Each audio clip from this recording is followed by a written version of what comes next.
సిలువుకి వెళ్ళి చూసిన ప్రతిసారి ఒక్కోసారి ఒక్కొక్క అంశం కనపడతా ఉంటుంది.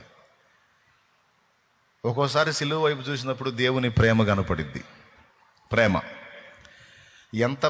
ఎంత బలీయమైన ప్రేమ అంటే అది సిలువను ఎక్కడానికి ఇష్టపడింది, చిత్రవదన అనుభవించడానికి ఇష్టపడింది.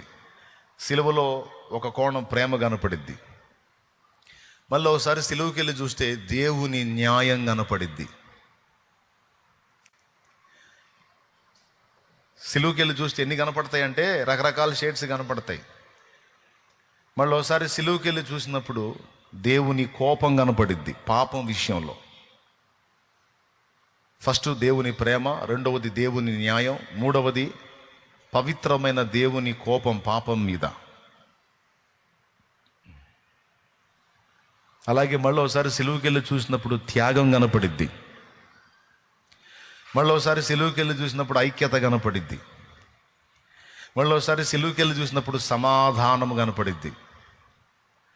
మళ్ళీ ఒకసారి సిలువుకి వెళ్ళి చూసినప్పుడు నిత్య రక్షణ కనపడిద్ది. మళ్ళీ ఒకసారి సిలువుకి వెళ్ళి చూసినప్పుడు దేవుని నీతి కనపడిద్ది. ఇలా సిలువుకి వెళ్ళి చూసినప్పుడల్లా మళ్ళీ ఒకసారి సిలువుకి వెళ్ళి చూస్తే దేవుని శక్తి కనపడిద్ది. మళ్ళీ ఒకసారి సిలువుకి వెళ్ళి చూస్తే దేవుని జ్ఞానం కనపడిద్ది. దేవుని జ్ఞానం. ఇప్పుడు నేను చెప్పే ప్రతి మాట ఒక అంశం,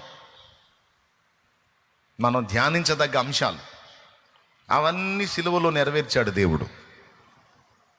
వీటన్నిటితో పాటు సిలువుకి వెళ్ళి ఈరోజు చూస్తే మనకు కనపడుతుంది ఏంటంటే 7 మాటల్లో కూడా బాధ్యత కనపడుతుంది. మొదటి మాట ఏంటి? వీళ్ళు ఏం చేస్తున్నారో వీళ్ళకి తెలియదు, వీళ్ళని బాధ్యత. సిలువనెక్కినప్పుడు కూడా బాధ్యతను మరవలేదు. తర్వాత నేడు నీవు నాతో కూడా పరదైసులో ఉండు, బాధ్యత.